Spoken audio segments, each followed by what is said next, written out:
more people will be like, are we having class on that Wednesday before Thanksgiving? I'm like, yeah. If I think there's still you.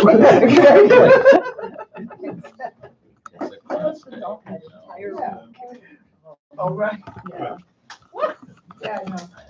That That was a big Monday, it's Just clear. spread the torture around. I had to be here, you needed to be here. Right? I literally look at him and go, now, has everybody got that? Do I have a Oh, choice? sure. Right? You got that, right? I'll say it again. Everybody's good with this, right? And I look at them just because some of them, It takes a lot to permeate. they're not listening. No, I know. It's very. The glazing of the eyes. The- It's like, where are you? Come I back. swear to the last like 3 weeks of the semester, so many of them just check out. Oh, yeah. Like mentally check out. And again, I'm like, you have to be here, you have to be here, you have to be paying attention.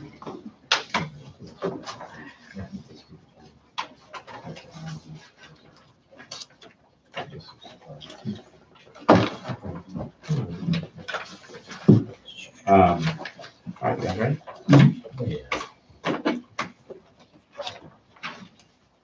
The short of it is we need to come back to this stuff for the next session. So let me go through and kind of tell you what we've been discussing. We need to have a broader discussion of the contact versus credit hour and how to get around. We kind of did come up with something that, Now, might fix it. Well, something, we came up with an idea. I agree with you, the discretion. So we thought maybe we would just change that to 150 contact hours, which For the basically, semester. for the semester, 150. What that does, if you take the same number of credit or hours, that comes out to 150 total hours, of contact hours. Right, one class is 45, two classes 90, three classes 135, and then that would be 9, and then 10 would be another 15, would be 150 contact hours, which would be equivalent to the same thing, and that would be contact hours. That would be a way of kind of equalizing all things. So maybe some consideration for that. We will, and what we're committed to doing is, because we know that we have some, our board rules and the INMs that talk about the contact and the credit hours, and then we have the technical and the credits. So we are going to review all of that to make sure that we're consistent, and that will help with all these policies moving forward, because there are other elements in the agreement that talk about hours and credit hours, et cetera. So just for the sake of consistency, so we'll, by the next negotiation, we'll have something to present relevant to this. yeah, so along those lines, we also pull out of the initial union proposal. You have 9.2, which is course scheduling, 9.6, course load. So what we'll do is take 9.2, 9.6, and then this 9.7 and 9.8 all kind of are intertwined, it seems like. Have that discussion, come back with proposals on those 4. 9.5, the accommodation ones, we need to do a little bit more checking on our side. We'll come back with something, a counter on 9.5. And then I think the Article 13, which is the various leaves, is in our court, so we can commit to looking at Article 13. I'm not sure we get to every subsection there, but probably, if not everyone, most of them. So biting off a few more articles, but there's a little more time between now and January 22nd. I'll be at there's holidays and those, but I think we can do 9.2, 9.5, 9.6, 9.7, 9.8, and Article 13 on our side. Anything that you guys want to commit. We'll look at the discipline evaluation and whatnot and continue discussions. But I'm not sure if we commit to bring anything back. I think some of those we still are looking at in a broader scheme of whether or not it needs to wait to the end where we're kind of trading off things, I think. But we'll continue to look at it. Or whatever we can boil down would be important. No, I agree. I think that was it for next time. So we don't have anything proposed there. If anything, then you can continue to look at what you suggested 150 as part of those others. Other than that, the only other thing that we wanted to raise, I understand there's been some complication with the work group and whether to record or not record that. You know, our position, I can tell you, is that becoming a little bit more adversarial, it seems to me. I haven't been there from what it should be. We don't think it should be recorded, and just so I'm clear, we don't think it's a public meeting. It's just a working group committee meeting. And frankly, I'm not a big fan of the recording for these private meetings, only because it tends to get adversarial. I don't know what your perspective is, but probably this is the forum to kind of discuss that, to try and, I think we've had maybe two different visions of exactly what everybody should be doing there, and I understand we're not maybe going to agree on all the details. Our view is this group is really just to gather as much information as possible, mull through it, eventually bring it all back to us, and then we hash it out whether. Is there minutes of that meeting? I mean, can, maybe on an alternating basis, an administrative side will take minutes at one meeting, faculty will take notes at the other meeting? Has there been any meetings yet? There's only been the one. We've only had one meeting thus far. So, This needs to be transparent, because my faculty need to know what's going on.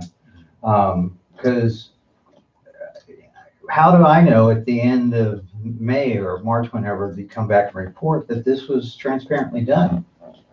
I need to know that. But And so you've got my- people there. All right. Well, I need to know that. I need to know myself. If I want to look at some minutes, I want to see them. So I want it to be transparent. And so I don't have a problem with it being recorded. I think it is a public meeting personally.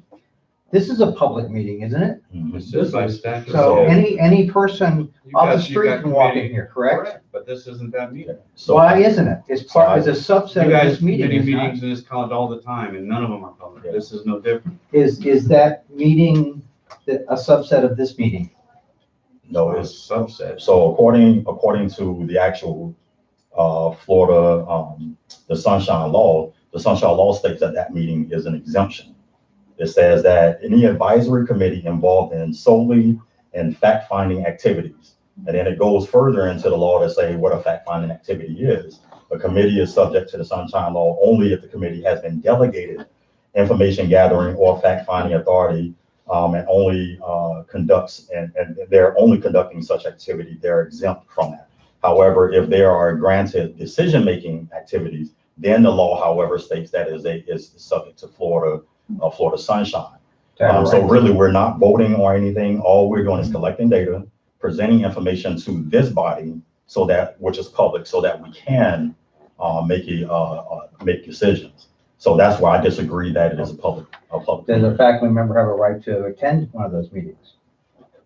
What do you mean by, so per the IMM, So somebody can log on mhm, and listen in. per the IMM, we have certain individuals that are part of the committee. That's not what I'm asking. Can somebody I attend? understand, and I'm getting to your question. However, per the committee, per the MOU, we have individuals who are part of the committee. I personally don't think that it needs to be, because I'm not including extra individuals on the administrative side to come in, because I can always present to the other members of the administrative side. And the purpose of that is because I don't want the meeting to become contentious. It's already become contentious because of just differing viewpoints, not because we can't work together, but just because we can't even see eye to eye on whether or not we can record or not record. And then how we're going to gather, what's the method that we're going to use to gather information. I'm like, well, why is it contentious? And that's the questions that I have. Why is it contentious? I don't think it should be. Well, I it's think a we can two-way be. street on the contention, Darrell. I agree. And I personally, just to give you my personal opinion, I'm not representing the college here. I don't see it as being contentious. I see it as a group of us that's coming together, a group of employees of the college that's coming together to fact find and gather data regarding compensation That's the way it and should things be. of that nature. But I think that on the other side, my perception is the other side is not saying it that way. And I don't understand why we can't work together.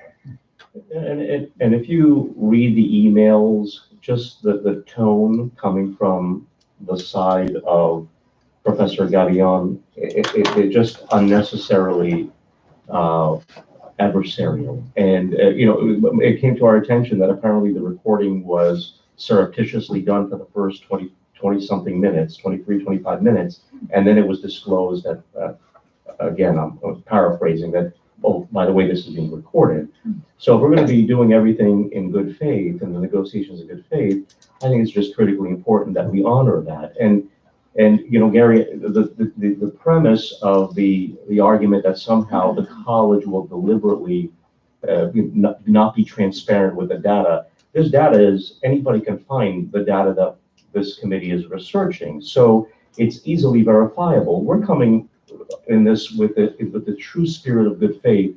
I'm not making an accusation, Stan. No, but I'm just, You're going when you brought up someplace this, with that. when I you- didn't make an when you brought up accusation. the They weren't being transparency. I want both sides to be transparent. I want it to be open to everyone. If an administrator wants to go in and look at it, I want Bob to be able to go look at it. If he's not a member, I want everybody to be able to look at the data to find out what's going on. I have people ask me, what's going on with that committee? They should be able to ask that. They should be able to know. I just think it should be open. I just have a problem with everything being hidden so That's much. different I don't from think it's- recording. Yeah, that is, yeah, I that's mean, that to me, and you can share, and everybody can share anything you want. No one's saying they can't ask questions, you can't answer. But it. we're not even talking about even doing minutes. Well, we could do Yeah, that. I you don't can know, do I that. care whether we do it or You can not. take do it. notes and say, here's, Everybody can take notes, you can take notes, we can take notes, you can answer questions, we can ask questions, but all I'm thinking, we want it to be productive. And the recording is making it counterproductive. And all that's gonna, if things that make it counterproductive continue to happen, then what's gonna happen with this committee is we're gonna get together and nothing's gonna happen. We Yes. shuffle some papers and then we don't make use of it. Is it okay that interested parties can sit in but not participate? I'm okay with that as long as it doesn't become disruptive. If you want faculty members that want to sit in, I don't think we really care, but if there's too many people offering their insights and things of that nature, then that's going to be counterproductive. That's not what Are we I'm, okay with that's not trying what I'm that saying. out as? No, that's not what I'm No, saying. we- They're not gonna say anything. Somebody asked me, is it okay if they listen in? That's all I was asked. It wasn't to say their 2 cents or anything. They just wanted to listen in to see what was going on. We'd be okay with that, and let's try it out. If it becomes disruptive, then we'll bring it back. That's fine. Gary, what do you mean by listening though? They were curious of what this committee was I know, but are doing. they gonna physically be at the meeting? They wanted to log in when because none of these meetings are face to face. They're all, on Zoom, aren't they? the first meeting was Yeah. on Zoom. That was even a surprise because I anticipated, but Professor Gallivan did reach out to me and told me that he thought it was unreasonable for him to drive. We scheduled a meeting for an hour to drive from East Campus all the way here to West Campus or vice versa. So I try to take that into consideration as well and say, okay, I get it. Yeah. I do understand that. And then we have members that are at different campuses. Yeah. So in the effort to try to like make sure that we accommodate all parties, we agreed that the Zoom, that we could do the meetings via Zoom. I think really the only point of contention here was whether or not the meeting should be recorded, given the scope of the meeting. Basically, Right. we're not a voting body. So if it's on Zoom, if we allow anybody that wants to watch, but I don't know, I know I use Zoom too, but I don't know if everyone could be muted except the committee members. Is that a possibility? I don't know. Yeah. I believe so. If that's a possibility, then only the committee members would have the access to speak. Other people could listen. That could be across the board, management as well as faculty, but they can't participate. They're just hearing what's going on. It is, as I think it, anything that improves transparency is good. I don't see how there's any harm in that, but I do understand a committee is a committee. They're the ones perusing the work. They're the ones that are going to make recommendations.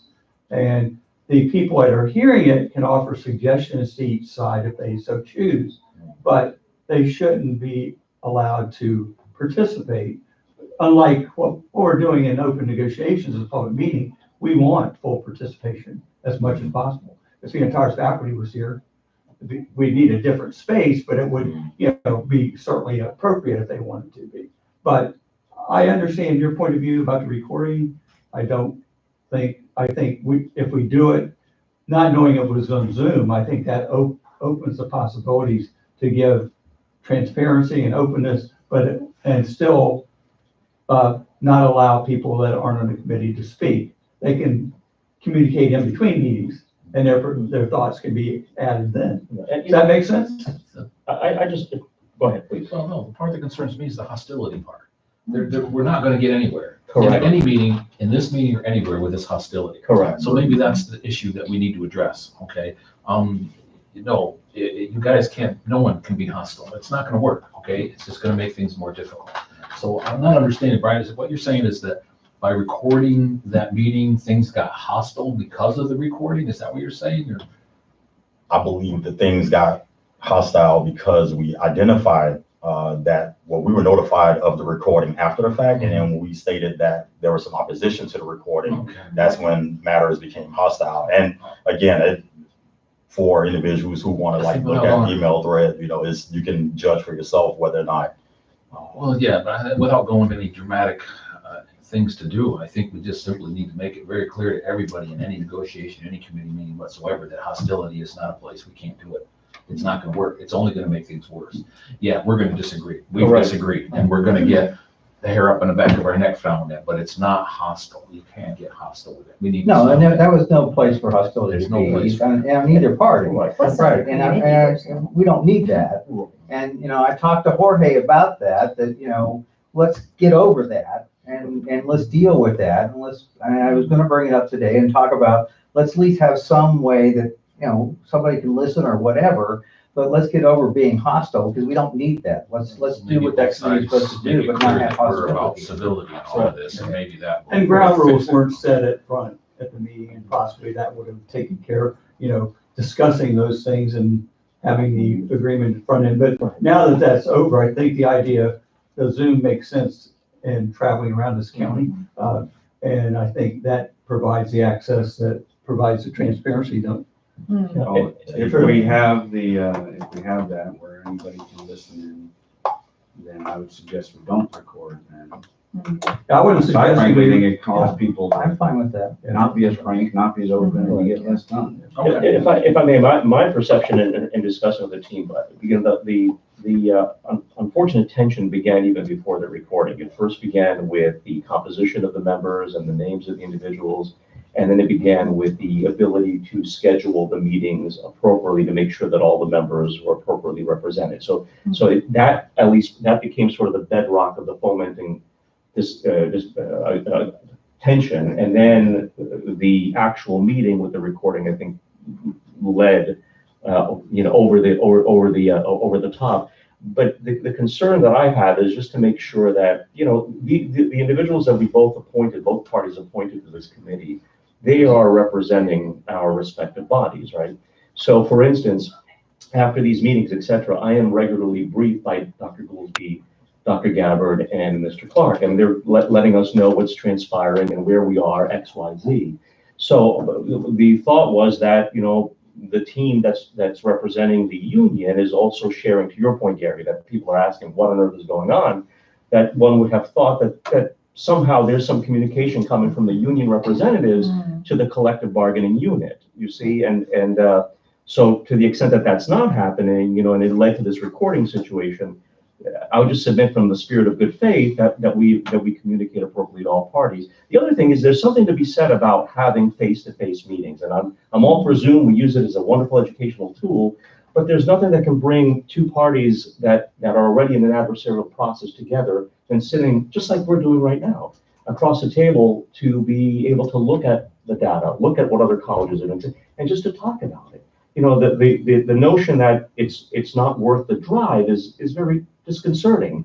We're doing this for the college and for our relationship for the students. So just something to think about. When we're talking about increasing levels of engagement and supporting the enterprise and becoming closer with dialogue, I think we should consider it in addition to the Zoom. Well, I would hope at some point in time, you guys can get together when you start looking at that data, that you can sit down maybe here at this table and spread it out and look at it.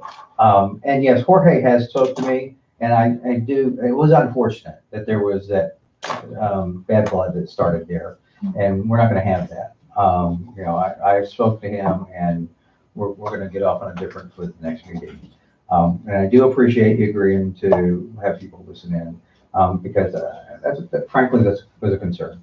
So I And of appreciate course, that. you can have the face-to-face meeting and still have a Zoom meeting for course. those who want to dial in. Of course.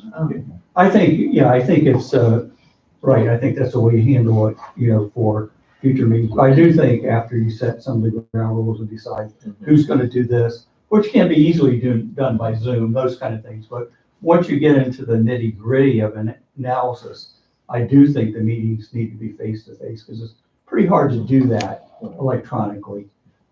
So, you know, and maybe to compromise, like we were doing before, maybe the committee meetings can kind of alternate between locations that are convenient. I don't know the campuses that well, but probably Brooksville wasn't gonna be one of them. But, you know, it's just a matter of trying to be as convenient as possible to everybody.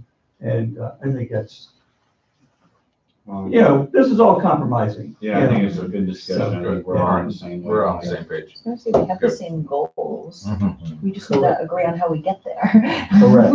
Yeah, we all want more money. We need to go get the government.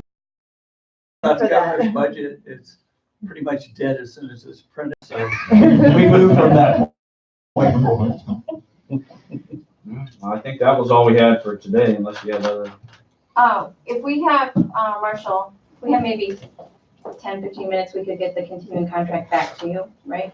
Yeah, You yeah. want to meet for a few She more was minutes? and- almost. yeah, because we Yeah, almost have happy it done. to I'll get Yeah, it back we to can you, step over there. Yeah. right? Very, very close. That way, Just we're come get us. another step on the way now. You didn't look at 14. That was the faculty rates. I'll take a look at it. No, I did not look at it just in the last. I'll pull it up. Was that the one about Day the of the week is the 22nd? The office. weekend thing? That's a Wednesday? Yeah, So- Today we did not. but- Okay, but next time, that, remember the discussion about the weekend getting it. Yeah, I mean. Oh,